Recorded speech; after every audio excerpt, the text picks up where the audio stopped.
Very good evening learners. स्वागत है आप सभी का इंडिया के largest online learning platform Endeavour prep पे। ठीक है, यही प्लेटफॉर्म में बच्चों आपकी यूपीएससी और कोई भी स्टेट पीएससी की कॉम्प्रिहेंसिव मैनर में तैयारी बच्चों हो जाएगी। ठीक है, यूपीएससी या फिर स्टेट पीएससी को लेकर कोई भी सब्जेक्ट हो, economics, environment, history, culture, geography, science, polity, what ever भी, ठीक है, सारे के सारे सब्जेक्ट की तैयारी के लिए बस एक ही प्लेटफॉर्म बच्चों अवेलेबल है आपके लिए, दैट इज एंडेवर प्रेप। ठीक है, बहुत सारी यूट्यूब सीरीज आपकी चालू हो चुकी है ऑलरेडी। ठीक है, आपको ध्यान में रहेगा, डेली करंट अफेयर्स की सीरीज चल रही है। यहाँ पे मैं आपकी जीएस की तैयारी करवा रहा हूँ। ठीक है, अलग अलग सब्जेक्ट की पीवाई की फॉर्म में हम लोग डिस्कस कर रहे हैं। ठीक है, चलिए तो ये जो हम लोग अलग अलग सब्जेक्ट की तैयारी कर रहे हैं उसका प्लान मोस्टली आपको ध्यान में होगा बच्चों। मंडे हम लोग साइंस के एमसीक्यू डिस्कस कर रहे हैं, ट्यूसडे ज्योग्राफी के, वेडनेसडे आज इंडियन पॉलिटी के करेंगे, थर्सडे इकोनॉमिक्स के, Friday environment and Saturdays for history.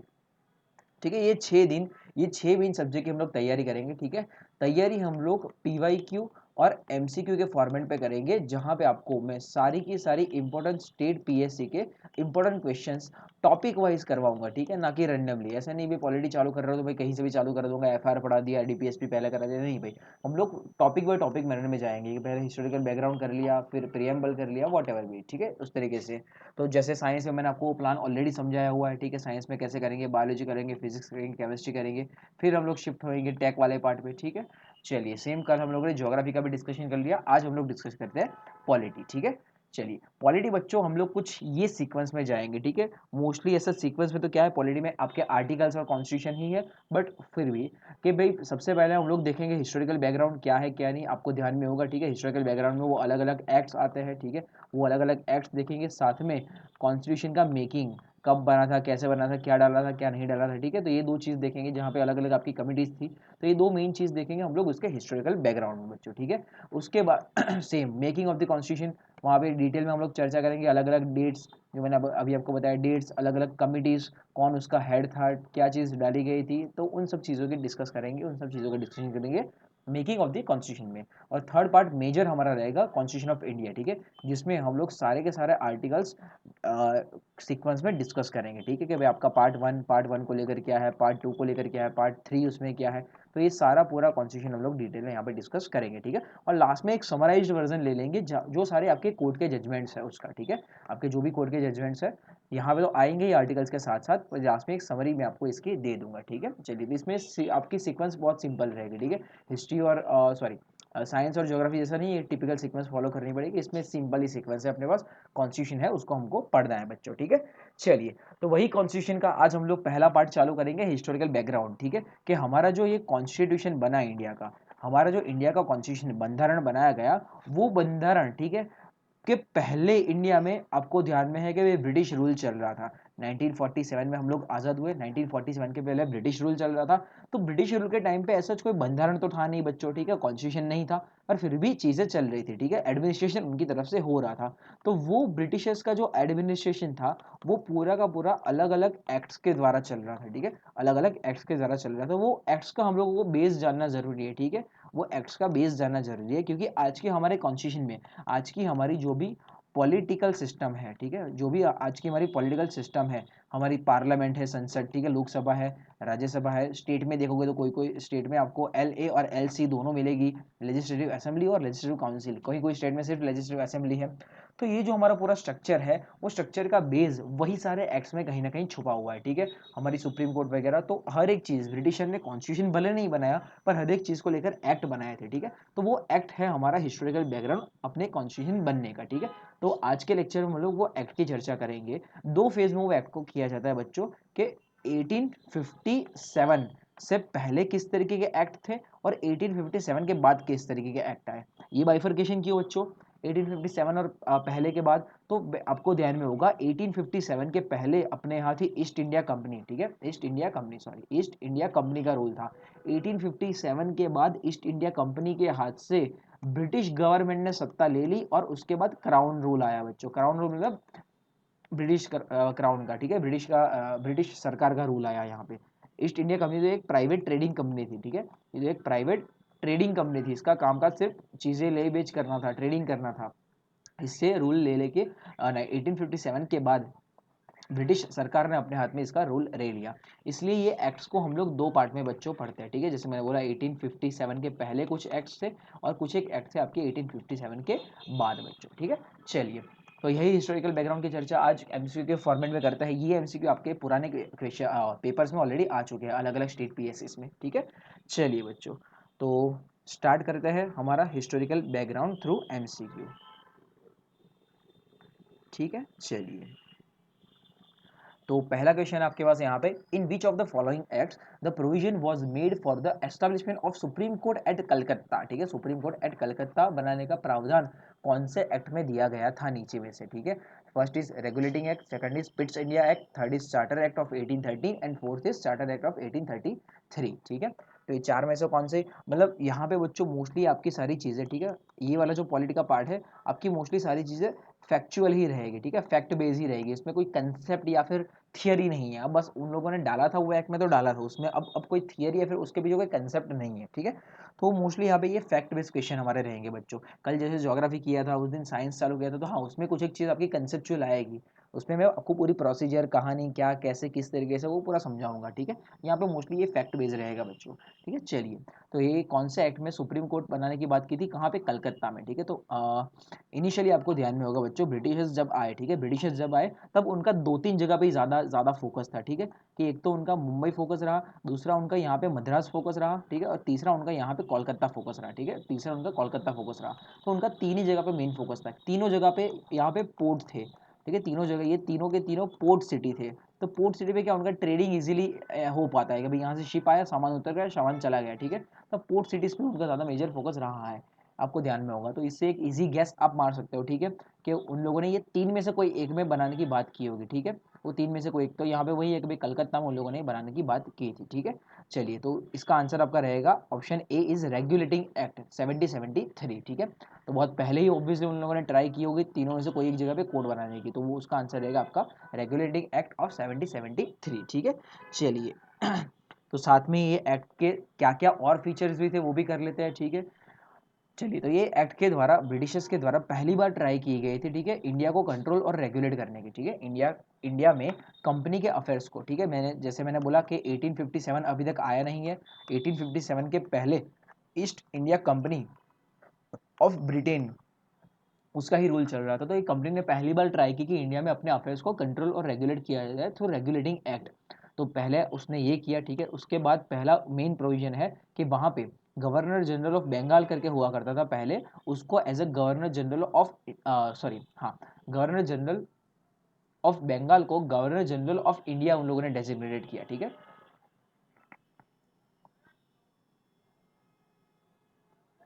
ठीक है, चलिए, तो गवर्नर ऑफ बंगाल को गवर्नर जनरल ऑफ बंगाल करके उन लोगों ने डेजिग्नेट किया, ठीक है। ये एक चीज़ ध्यान में रखिएगा। दूसरा, इस पोस्ट पे पहली बार वॉरेन हेस्टिंग को रखा गया, ठीक है। First governor general of Bengal बना कौन, वॉरेन हेस्टिंग, ठीक है। पहले ये डेजिग्नेशन हुआ करता था गवर्नर ऑफ बंगाल, ठीक है, पहले ये डेजिग्नेशन हुआ करता था गवर्नर ऑफ बंगाल, उसको गवर्नर जनरल ऑफ बंगाल बनाया एज अ वॉरेन हेस्टिंग, ये था, ये ध्यान में रखिएगा। उसके अलावा गवर्नर जनरल ने, ठीक है, एग्जीक्यूटिव काउंसिल अपने अंडर में बनाई, ठीक है, 4 मेंबर की एग्जीक्यूटिव काउंसिल बनाई, ठीक है।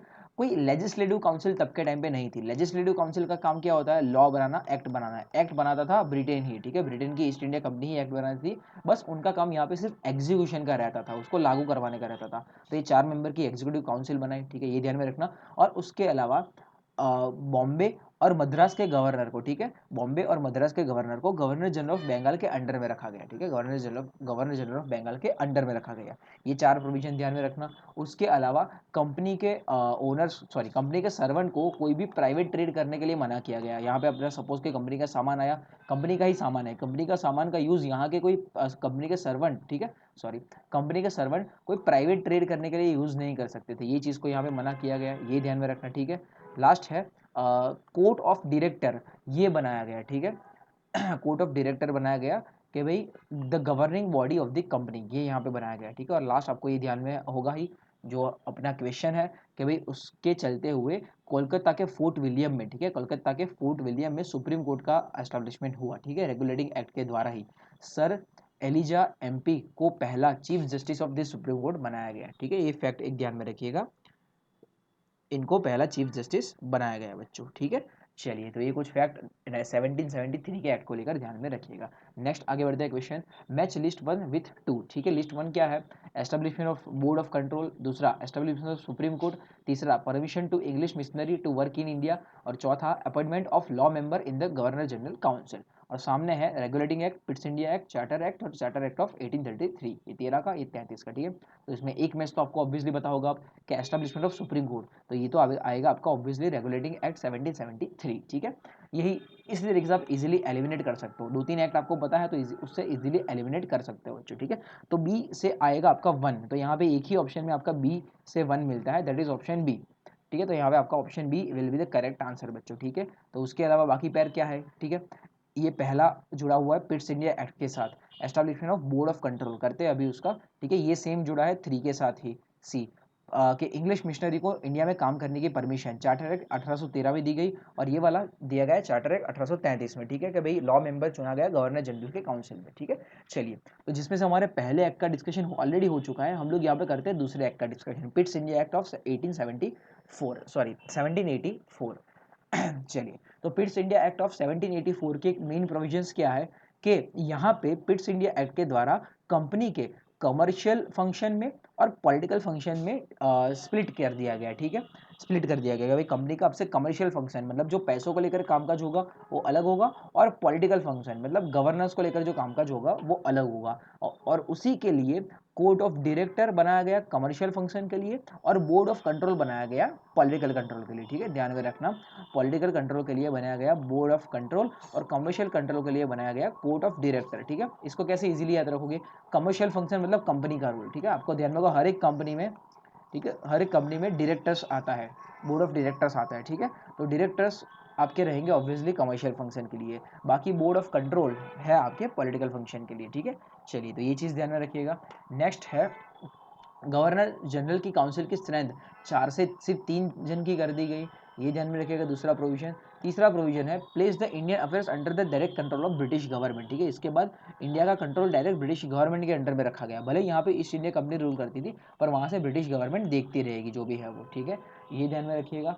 फोर्थ प्रोविजन है कंपनी ने इंडिया की टेरिटरी को, ठीक है, the British position in India बोला गया। ठीक है, ये अगर ये पूरा इंडिया है, ठीक है, ये पूरा अगर इंडिया है तो इंडिया में जहाँ जहाँ भी कंपनी की टेरिटरी है उसको ब्रिटिश पोजीशन इन इंडिया बोला गया। ठीक है, ये ध्यान में रखिएगा खास करके पिट्स इंडिया एक्ट के थ्रू। ठीक है, चलिए, और पांचवा है governors council for establish in Madras and Bombay. पहले क्या था, मद्रास और बॉम्बे को सब ऑर्डिनेट रखा गया था बंगाल के अंडर में, तो अब यहाँ पे भी उनके गवर्नर की काउंसिल बना दी गई। ठीक है, चलिए, ये 4-5 प्रोविजन ध्यान में रखिएगा पिट्स इंडिया एक्ट को लेकर। ठीक है, नेक्स्ट एक्ट आगे बढ़ते हैं बच्चों। Which act of British parliament abolish the East India company monopoly over the trade in India. ठीक है, ये काम का क्वेश्चन है एक और।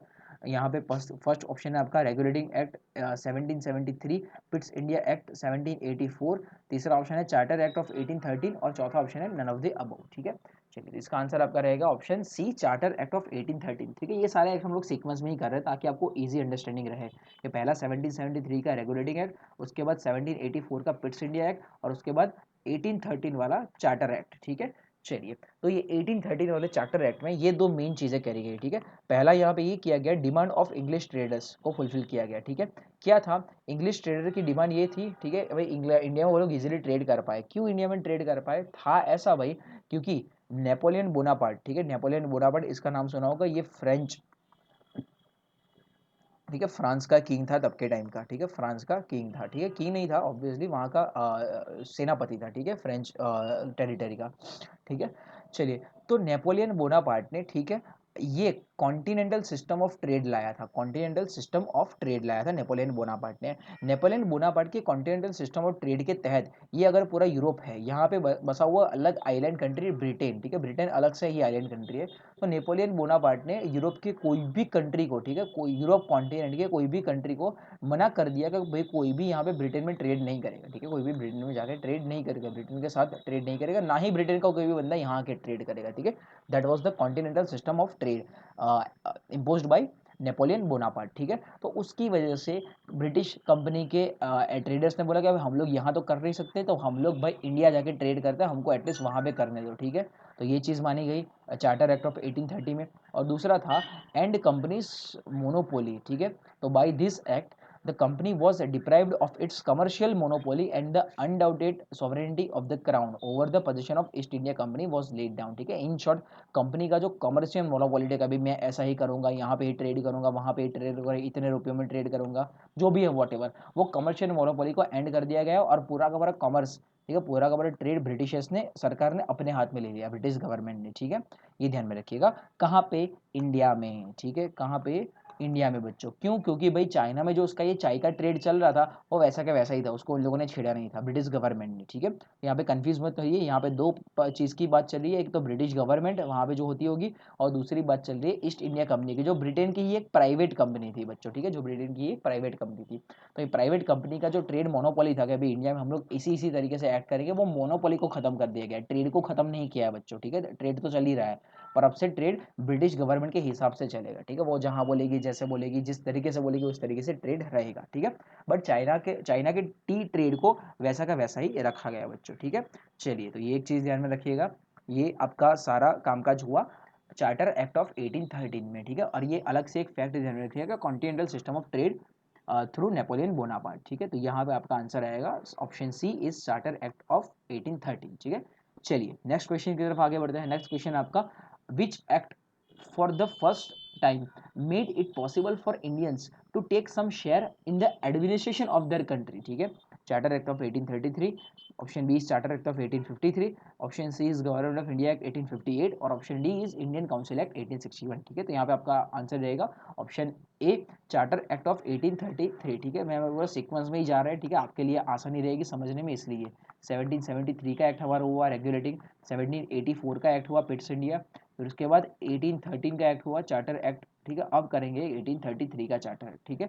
तो इसके तहत, ठीक है, इंडियंस को फर्स्ट टाइम थोड़ा बहुत एडमिनिस्ट्रेशन में घुसने की परमिशन दी गई, ठीक है। चलिए थोड़ा बहुत देखते हैं ये 1833 के एक्ट का।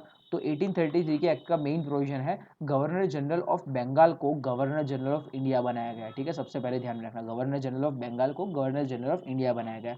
यहाँ पे 1773 में हम लोगों ने क्या बोला, गवर्नर ऑफ बंगाल को बनाया गया था गवर्नर जनरल ऑफ बंगाल, ठीक है। गवर्नर ऑफ बंगाल को बनाया गया था गवर्नर जनरल ऑफ बंगाल, ये बनाया गया था 1773 के एक्ट के द्वारा। और गवर्नर जनरल ऑफ बंगाल को बनाया गया गवर्नर जनरल ऑफ इंडिया, किसके द्वारा? 1833 के एक्ट के द्वारा, ठीक है। तो ये हायरार्की इजीली याद रह जाएगी, ठीक है। चलिए, कौन बना? विलियम बेंटिंग, ठीक है। विलियम बेंटिंग पहले गवर्नर जनरल ऑफ इंडिया बने ये एक्ट से, ठीक है। ये एक्ट से पहले गवर्नर जनरल ऑफ इंडिया बने विलियम बेंटिंग, ठीक है, लॉर्ड विलियम बेंटिंग, ठीक है।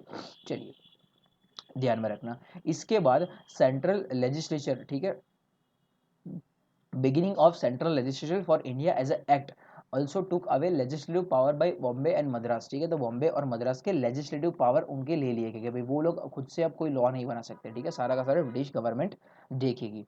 और लास्ट है, the act ended the activities of the East India company as a commercial body and became a purely administrative body, ठीक है। तो यहाँ पे ब्रिटिश ईस्ट इंडिया कंपनी को कमर्शियल कंपनी, मतलब वो धंधा करने का उसके पूरे के पूरे राइट्स छीन लिए गए। अब कोई वो धंधा नहीं कर पाएगा, ब्रिटिशर्स कहेगी उस तरीके से भी नहीं, पूरा ब्रिटेन की गवर्नमेंट ही देखेगी, उसको प्योरली एडमिनिस्ट्रेटिव बॉडी बनाया गया, ठीक है, कि भाई यहाँ पे उनका एडमिनिस्ट्रेशन ऐसे करेंगे, वैसे करेंगे, वो करेंगे, वो करेंगे, ठीक है। तो वो चीज़ यहाँ पे करी गई। तो ये एक ध्यान में रखिएगा, ठीक है। इसके पहले वाले एक्ट में 1813 में क्या किया गया, उनकी ट्रेड की मोनोपोली को तोड़ा गया, ठीक है। ट्रेड की मोनोपोली को तोड़ा गया, ठीक है, कि भाई इस तरीके से करना है, वैसे करना है, वो तरीका ईस्ट इंडिया कंपनी के हाथ में नहीं रहा। और 1833 आता था, वो ट्रेड ही उनके हाथ में नहीं रहा, वो लोग सिर्फ एडमिनिस्ट्रेशन संभालने के लिए, ठीक है, एडमिनिस्ट्रेशन वही कामकाज संभालने के लिए यहाँ पे रहे बच्चों, ठीक है। चलिए, तो ये ध्यान में रखिएगा एक 1833 का अपना चार्टर एक्ट, ठीक है। नेक्स्ट आगे बढ़ते हैं क्वेश्चन में, which of the following British act introduce the Indian civil service as an open competition, ठीक है। चलिए, यहाँ पे ही लाया गया था इंडियन सिविल सर्विस, ठीक है, यहाँ पे ही इंडियन सिविल सर्विस लाया गया था बच्चों, ठीक है, ये वाले एक्ट में यहाँ पे उसको ओपन कर दिया गया है। चार्टर एक्ट ऑफ 1793, 1813, 1833 और 1853, ऑब्वियसली इसका आंसर रहेगा बच्चों ऑप्शन डी इज 1853, ठीक है।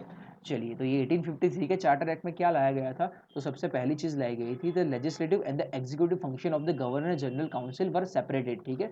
यहाँ पे आपका बना था आगे गवर्नर जनरल ऑफ इंडिया, तो उसकी एक लेजिस्लेटिव काउंसिल रहेगी जिसमें इंडियंस को अलाउ किया गया था अगले वाले एक्ट में, ठीक है, वही क्वेश्चन था आपका। और यहाँ पे उनकी रहेगी एक एग्जीक्यूटिव काउंसिल, ठीक है, तो ये दोनों फंक्शन को सेपरेट कर दिया गया। ये लॉ बनाएगी और ये लॉ को लागू करवाएगी, ठीक है, उसका एग्जीक्यूशन करवाएगी, उसको लागू करवाएगी। ये रहा। दूसरा प्रोविजन था 1853 के एक्ट का, 6 मेंबर्स सेंट्रल लेजिस्लेटिव काउंसिल, ये बनाई गई आपकी यहाँ पे, ठीक है, यहाँ पे 6 मेंबर की लेजिस्लेटिव काउंसिल बनाई गई।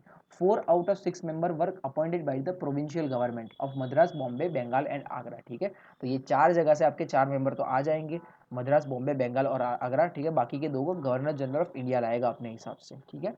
चलिए ये ध्यान रखिएगा। और यही वाले एक्ट में, ठीक है, सिविल सर्विसेज जो थी, सिविल सर्विसेज, ठीक है, जिसके हम लोग अभी प्रिपरेशन कर रहे हैं, तो सिविल सर्विसेज में civil services for open for all Indians, यहाँ पे इंडियंस को अलाउ किया गया कि वो सिविल सर्विसेज की एग्जाम दे सके, ठीक है। यहाँ पे इंडियंस को अलाउ किया गया कि वो सिविल सर्विसेज की एग्जाम दे सके, ठीक है, तो ये ध्यान में रखिएगा बच्चों। चलिए, तो यहाँ पे आपका ये क्वेश्चन हुआ 1853 के चार्टर एक्ट का, ठीक है, 1853 के चार्टर एक्ट का ये क्वेश्चन हुआ। नेक्स्ट आगे बढ़ते हैं, ठीक है। नेक्स्ट आगे बढ़ते हैं क्वेश्चन में। नेक्स्ट क्वेश्चन है बच्चों हमारा, consider the following statements. The Charter Act 1853 abolished the East India Company's monopoly of Indian trade, ठीक है। Charter act 1853 abolished the East India Company's monopoly trade, ये तो आपको गलत ही लगेगा ऑब्वियसली, क्योंकि वो 1813 में निकाला गया था मोनोपोली। 1853 में तो उनका पूरा कमर्शियल एक्टिविटी ही ले लिया था उनके हाथ से, ठीक है। और दूसरा स्टेटमेंट है, under the government of India act 1858 the British parliament abolished the rule of East India Company and undertook the responsibility of ruling India directly, ठीक है। तो कौन सा करेक्ट है इसमें से आपको वो बताना है, ठीक है। यूपीएससी 2006 का क्वेश्चन है बच्चों, तो यहाँ पे आपका आंसर रहेगा ओनली 2, ठीक है। तो ये सीक्वेंस ध्यान में रखिएगा बच्चों। 1813 में, ठीक है, 1813 में ब्रिटिश गवर्नमेंट ने उनका ट्रेड मोनोपोली हटाया कि भाई ट्रेड हम लोग हमारे हिसाब से करेंगे, वैसा तुमको वहाँ पे जाके करना पड़ेगा। दूसरा 1833 में हटाया था, आई थिंक वो, जस्ट अ सेकंड, हाँ 1833 में उनका,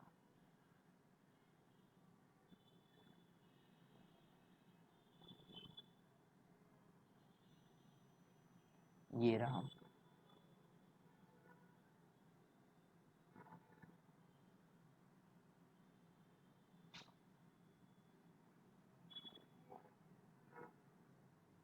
ठीक है, हाँ 1833 में उनका ट्रेड ही उन लोगों ने बंद कर दिया, ठीक है। और 1858 में, ठीक है, 1858 में उन लोगों ने यहाँ से पूरा का पूरा गवर्नेंस से, ठीक है, पूरा का पूरा गवर्नेंस से ईस्ट इंडिया कंपनी के हाथ से लेके ब्रिटिशर्स ने अपने हाथ में ले लिया बच्चों, ठीक है।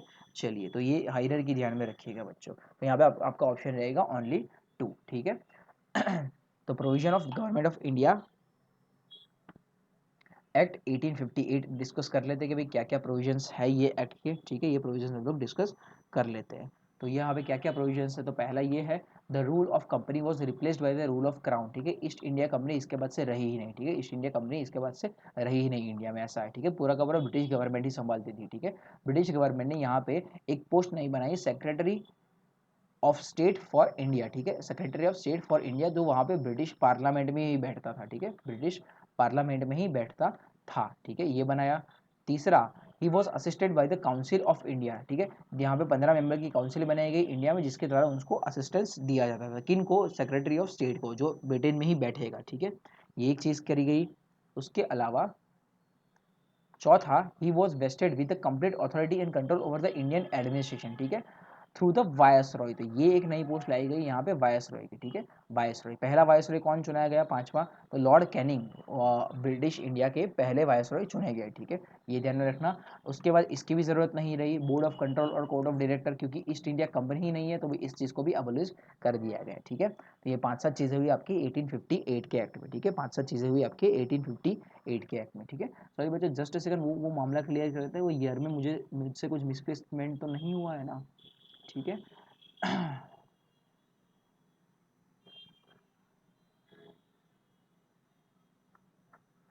हाँ, बराबर है, 1813 में आपकी ट्रेड मोनोपोली ली गई थी, बराबर है बच्चों, ठीक है। 1813 में आपकी ट्रेड मोनोपोली ली गई थी। 1833 में, ठीक है, 1833 में उनका कमर्शियल फंक्शन लिया गया था और 1858 में बराबर ही था बच्चों, यहाँ पे बराबर है कि 1813 में उनकी ट्रेड मोनोपोली ले ली गई थी, 1833 में ईस्ट इंडिया कंपनी की कमर्शियल पावर ले लिए गए थे और 1858 में उनको हटा ही दिया गया इंडिया से। तो इस तरीके से डाउनग्रेड हुआ ईस्ट इंडिया कंपनी का, ठीक है, इस तरीके से डाउनग्रेड हुआ ईस्ट इंडिया कंपनी का बच्चों, ठीक है। चलिए, तो यहाँ पे हम लोग बराबर ही जा रहे थे, ठीक है, मुझे बस कन्फ्यूजन था कि मैं यार गलत तो नहीं मेंशन कर दिया। चलिए, तो यहाँ पे 1858 के ध्यान में रखिएगा, 1858 के एक्ट के प्रोविजंस, ठीक है। यहाँ से ईस्ट इंडिया कंपनी हट के पूरा का पूरा मामला आ गया ब्रिटिश गवर्नमेंट के हाथ में, ठीक है, ब्रिटिश पार्लियामेंट के हाथ में, और ब्रिटिश पार्लियामेंट ने ये सेक्रेटरी ऑफ स्टेट अपॉइंट किया जो वहीं पे बैठे बैठे इंडिया को रेगुलेट करता था। कैसे? Through council of India, 15 members की जो यहाँ पे रहते थे, ठीक है। और उसके अलावा उसने एक वायसरॉय चुना, वायसरॉय था पहला वायसरॉय लॉर्ड कैनिंग, ठीक है, पहला वायसरॉय था लॉर्ड कैनिंग, ठीक है। चलिए, ध्यान में रखिएगा। नेक्स्ट अपने क्वेश्चन की तरफ आगे बढ़ते हैं। What was the objective of Queen Victoria's proclamation of 1858? ठीक है, तो सेम टाइम पे ये क्वींस विक्टोरिया प्रोक्लेमेशन, ठीक है, लॉन्च किया गया था। To disclaim any intention to annex the Indian state, to replace the Indian administration under the British crown and to regulate East India company's trade with India, ठीक है। ये तीन में से क्या थे? तो ऑब्वियसली यहाँ पे पहला और दूसरा था, ठीक है, तीसरा कोई पावर था नहीं कि to regulate East India company's trade with India, ठीक है, क्योंकि ईस्ट इंडिया कंपनी को ये भाई निकाल दिया गया था, ठीक है। तो चलिए, 1857 में इंडिया में रिवोल्ट हुआ था, आपको ये ध्यान में होगा, ठीक है, 1857 में इंडिया में रिवोल्ट हुआ था, वो मंगल पांडे वाला, झांसी की रानी वाला, ठीक है, वो रिवोल्ट हुआ था। वो रिवोल्ट के बाद ब्रिटिश गवर्नमेंट को लगा कि भाई इनके साथ ज़्यादा ज्यादती की गई, ये लोग और भड़केंगे, ब्रिटिशर्स को और ज़्यादा वहाँ से निकलने की ट्राई करेंगे। उससे अच्छा उनको ऐसा बोल दो कि हम लोग इंडिया में सिर्फ और सिर्फ ट्रेड करने के लिए आए हैं, इंडिया को एनेक्स करने का, ठीक है, इंडिया को एनेक्स करने का मतलब इंडिया को एक्वायर करने का हमारा कोई प्लान नहीं है, ठीक है, वहाँ पे कब्जा करने का हमारा कोई प्लान नहीं है। तो यही चीज़ उन लोगों ने एंश्योर करी क्वीन विक्टोरिया प्रोक्लेमेशन से, ठीक है। तो टू डिस्क्लेम इंडिया, तो sorry, to disclaim any intention to annex India का, ऐसा हमारा कोई इंटेंशन नहीं है, ठीक है। तो ये किया गया था क्वींस विक्टोरिया प्रोक्लेमेशन में। To place the Indian administration under the British crown, ठीक है, इनडायरेक्टली सेम उन लोगों ने इंडिया का एडमिनिस्ट्रेशन ब्रिटिश क्राउन के अंडर में रखा और ईस्ट इंडिया कंपनी को तो निकाल ही दिया था, ठीक है। तो ये दो चार फैक्ट ध्यान में रखना क्वींस विक्टोरिया प्रोक्लेमेशन के, ठीक है। चलिए, तो ये ध्यान में रखिएगा, क्वींस विक्टोरिया प्रोक्लेमेशन ये 1858 में अपने रिवॉल्ट के जस्ट बाद वाले साल में किया गया था, ठीक है। इसके जस्ट पहले, किसके पहले? गवर्नमेंट ऑफ इंडिया एक्ट 1858 के जस्ट पहले पहले, ठीक है, सेम साल में ही दोनों चीज हुई है। चलिए, तो ये क्वींस विक्टोरिया प्रोक्लेमेशन ध्यान में रखिएगा बच्चों। नेक्स्ट है विच of the following, sorry, which of the following act of British India strengthen the viceroy authority over his executive council by substituting portfolio system for corporate functioning, ठीक है। कौन सा act है? इंडियन काउंसिल एक्ट 1861, ठीक है, government of India act 1858, Indian council act 1892 और last है Indian council act 1909, ठीक है। तो इसका आंसर ऑब्वियस रहेगा ऑप्शन ए, इंडियन काउंसिल एक्ट 1861, ठीक है। क्या प्रोविजंस थे इंडियन काउंसिल एक्ट के? तो भाई पहला प्रोविजन ये था कि भाई पहली बार, ठीक है, Indian representation in the institution like executive and legislative council, ठीक है, एग्जीक्यूटिव और लेजिस्लेटिव काउंसिल में इंडियंस को लाया गया as a non official member, ठीक है, as a non official members ये लाया गया, ये ध्यान में रखिएगा। दूसरा, legislative council were establish in centre and provinces also, ठीक है, दोनों जगह पे लेजिस्लेटिव काउंसिल बनाई गई, ठीक है। तीसरा प्रोविजन था, it provided that the viceroy executive council should have some Indians as a non official member, ठीक है, सेम ही पहला है, वे इंडियंस को यहाँ पे चांस दिया गया, ठीक है। उसके अलावा चौथा ये कि भाई पोर्टफोलियो सिस्टम यहाँ पे एस्टेब्लिश किया गया, ठीक है। अब पोर्टफोलियो सिस्टम क्या होता है बच्चों? पोर्टफोलियो सिस्टम मतलब आपको ध्यान में होगा, ठीक है, पोर्टफोलियो सिस्टम मतलब अलग अलग मिनिस्ट्रीज बना देना, ठीक है, ministry of telecommunication, ministry of defence, ministry of finance, ministry of X Y Z, ठीक है, तो ऐसा अलग अलग करके मिनिस्ट्री बना देना, जिसको बोला जाता है पोर्टफोलियो सिस्टम, ठीक है, जिसको बोला जाता है पोर्टफोलियो सिस्टम बच्चों, ठीक है। चलिए, तो ये लाया गया अपने 1861 के एक्ट के थ्रू, ये ध्यान में रखिएगा। नेक्स्ट क्वेश्चन की तरफ आगे बढ़ते हैं फटाफट। The act of 1909 was associated with A. Introduction of separate electorate, B. Decentralization, C. Diarchy और D. Legislative Council, ठीक है। ये चार में से एक्ट ऑफ 1909 किससे रिलेटेड है, ठीक है। तो ये बहुत फेमस एक्ट है, आपको ध्यान में होगा, इसका दूसरा नाम मॉर्ले मिंटो एक्ट भी है, ठीक है, इसका नाम दूसरा नाम मॉर्ले मिंटो एक्ट भी है। तो इसका रिलेशन इससे है, introduction of separate electorate, introduction of separate electorate, इससे डायरेक्ट रिलेशन है मॉर्ले मिंटो एक्ट का बच्चों, ठीक है। 1909 वाला। चलिए, तो ये क्या है, तो ये एक्ट को, ठीक है, ये एक्ट को मॉर्रे मिंटो एक्ट के नाम से भी जाना जाता है, जैसे मैंने बोला, ठीक है। दूसरा है direct election to legislative council, ये चीज़ करी गई पहला तो ये एक्ट से, ठीक है, कि लेजिस्लेटिव काउंसिल में डायरेक्ट इलेक्शन करवाए गए, ये ध्यान में रखिएगा। Legislative council, central legislative council का नाम चेंज करके इंपीरियल लेजिस्लेटिव काउंसिल कर दिया गया, ठीक है, ये एक चीज़ की गई। चौथा, the member of central legislative council were increase from 60, ठीक है, 60 जितने कर दिए गए, पहले 16 ही थे लेजिस्लेटिव काउंसिल में। इसका काम मैं ऑलरेडी आपको बता चुका हूँ आगे कि भाई इसका काम था लॉ बनाना, ठीक है, इसका काम था लॉ बनाना, जिसके मेंबर पहले 16 ही थे, 16 से 60 मेंबर कर दिए गए, ठीक है, ये ध्यान रखिएगा।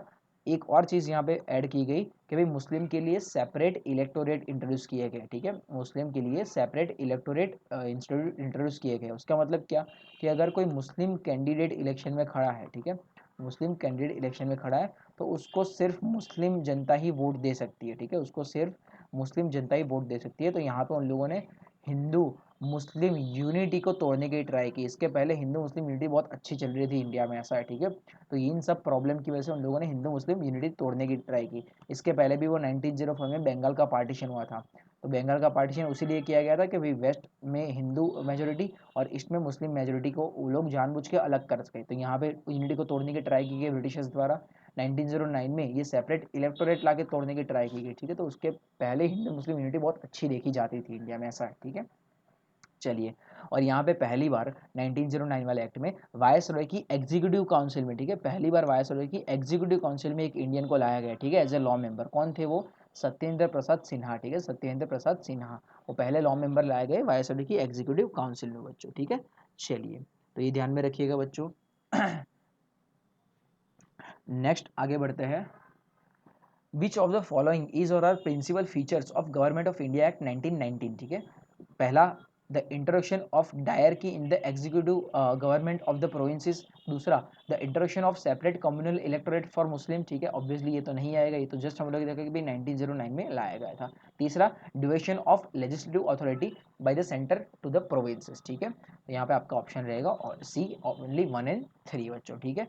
चलिए, तो ये 1919 वाला जो एक्ट है उसको बोला जाता है मॉन्टेग्यू क्लेम्सफर्ड एक्ट, उसको बोला जाता है मॉन्टेग्यू क्लेम्सफर्ड एक्ट, ठीक है, ये ध्यान रखिएगा। यहाँ पे सेंट्रल सब्जेक्ट को डिमार्केट किया गया, ठीक है, 3 अलग अलग प्रोविंशियल सब्जेक्ट में, ठीक है, सेंट्रल सब्जेक्ट को, सॉरी, 3 सेंट्रल सब्जेक्ट को डिमार्केट किया गया प्रोविंशियल सब्जेक्ट से, ठीक है, कि भाई सेंटर अलग चीज़ों को मैनेज करेगा आपसे, ठीक है, और प्रोविंस, प्रोविंस मतलब स्टेट अलग चीज़ों को मैनेज करेगा, ठीक है, तो ये लिस्ट अलग बनाया गया यहाँ पे, सेंट्रल लिस्ट और प्रोविंशियल लिस्ट, कि भाई सब्जेक्ट दोनों अलग अलग तरीके से मैनेज किए जाएंगे। और उसके साथ साथ ही प्रोविंस में डायर की लाई गई, ठीक है, प्रोविंस में डायर की लाई गई। डायर की का क्या मतलब, कि प्रोविंस में जो सब्जेक्ट्स थे, सब्जेक्ट्स का क्या मतलब, अलग अलग आइटम्स, कि भाई प्रोविंस में पुलिस होगी, प्रोविंस में हेल्थ होगी, प्रोविंस में एजुकेशन होगा, प्रोविंस में फॉरेस्ट होंगे, ये सारी अलग अलग आइटम को डायर की के तहत मैनेज किया गया है। डायर की क्या है, तो डायर की में आपके सब्जेक्ट्स 2 पार्ट में तोड़े गए, ठीक है, एक है ट्रांसफर्ड सब्जेक्ट और एक है रिजर्व्ड सब्जेक्ट, ठीक है, ट्रांसफर्ड सब्जेक्ट और रिजर्व्ड सब्जेक्ट।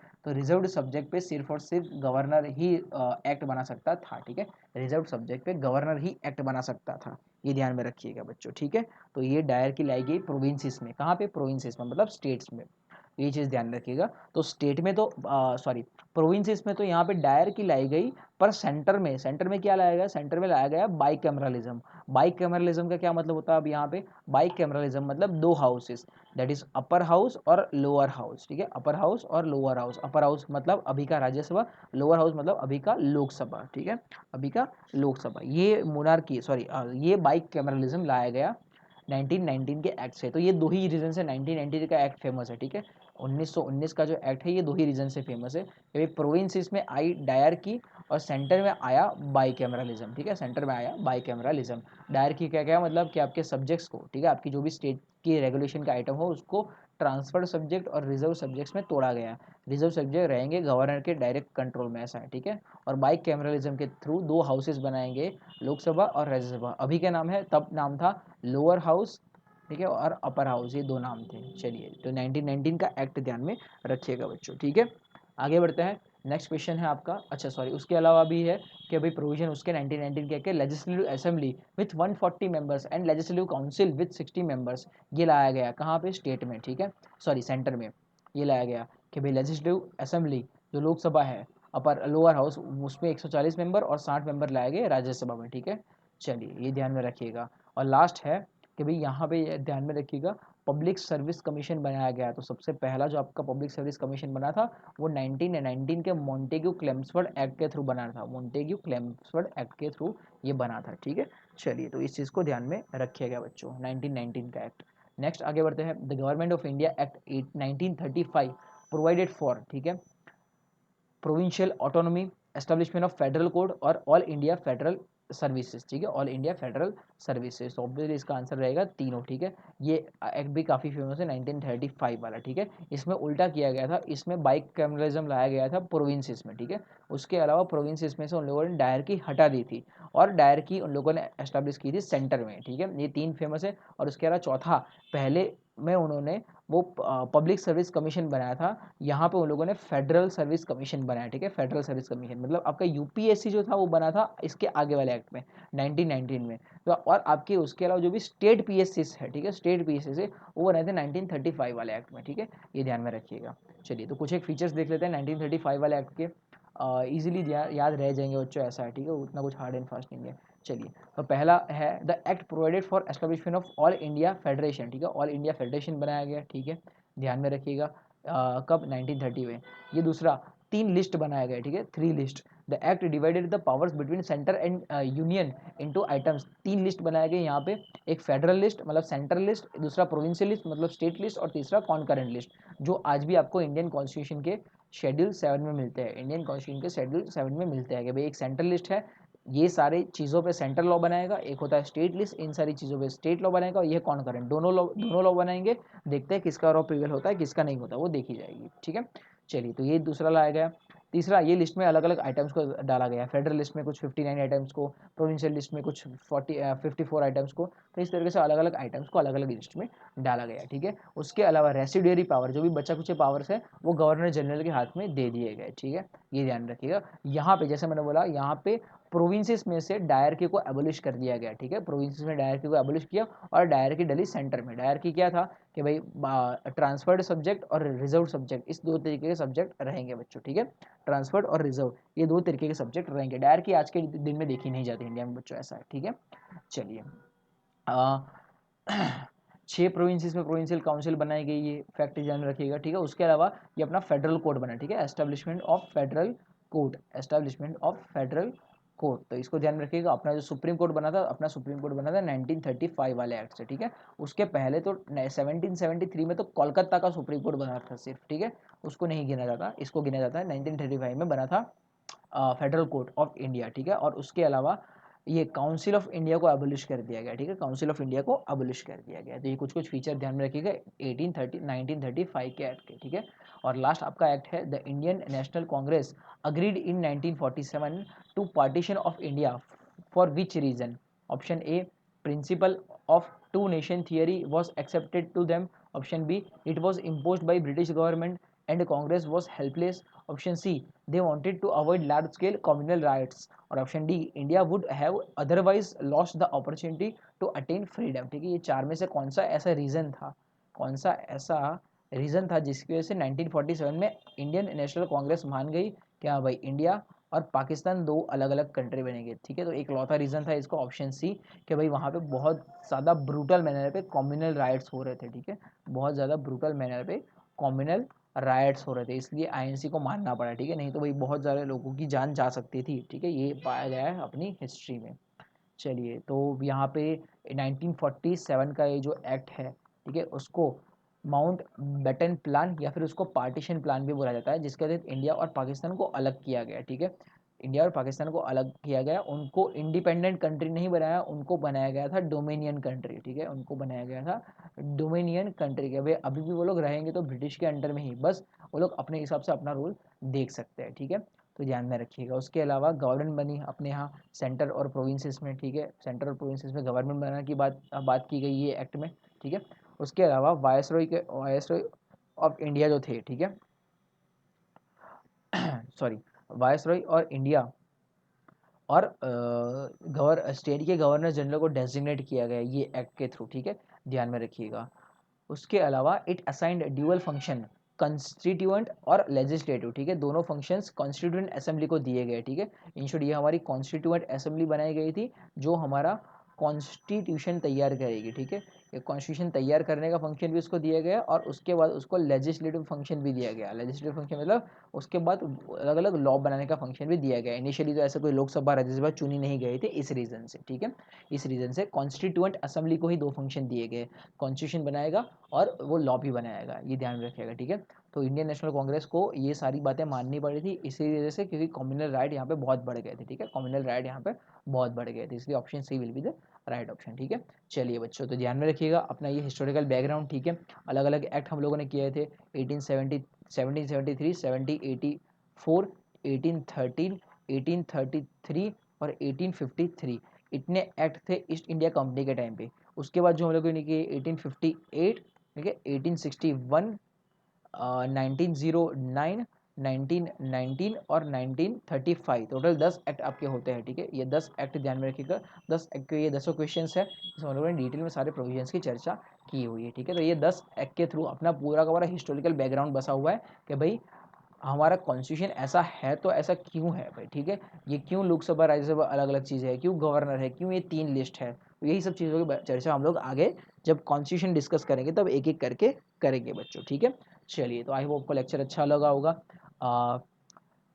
एंडेवर प्रेप को आप टेलीग्राम चैनल पे फॉलो कर सकते हो, जहाँ पे आपको फ्री स्टडी मटेरियल मिलता रहेगा, लेक्चर्स की आपको लिंक मिलती रहेगी, ठीक है। और उसके अलावा ये जो भी पीडीएफ्स है वो वहाँ पे आपको शेयर होती रहेगी, ठीक है। उसके अलावा यूट्यूब पे फॉलो करिएगा, अब तो बहुत सारी सीरीज़ चल रही है, डेली करंट अफेयर्स की सीरीज़ चल रही है, ठीक है। दूसरा ये आपकी जीएस की सीरीज़ चल रही है, इंग्लिश का आरसी का भी आपका एक लेक्चर हुआ है, तो यहाँ पर अलग अलग सब्जेक्ट आप अभी देख पा रहे हो, ठीक है। चलिए, तो साथ में जुड़ते रहेगा, ये अपने ये प्लान पे टिके रहेगा, देखेंगे हर एक रोज़ अलग अलग सब्जेक्ट का हम लोग पीवाई को डिस्कस करेंगे, ठीक है। हर रोज़ हम लोग अलग अलग सब्जेक्ट का पीवाई को यहाँ पे डिस्कस करेंगे, तो ये एक प्लान आपको ध्यान में होना चाहिए, ठीक है। चलिए, कल मिलते हैं बच्चों, कल मिलते हैं हम लोग इंडियन इकोनॉमी के क्वेश्चंस के साथ, ठीक है। इंडियन इकोनॉमी के क्वेश्चंस के साथ, तब तक के लिए पढ़ते रहिए। Have a good day, goodbye बच्चों।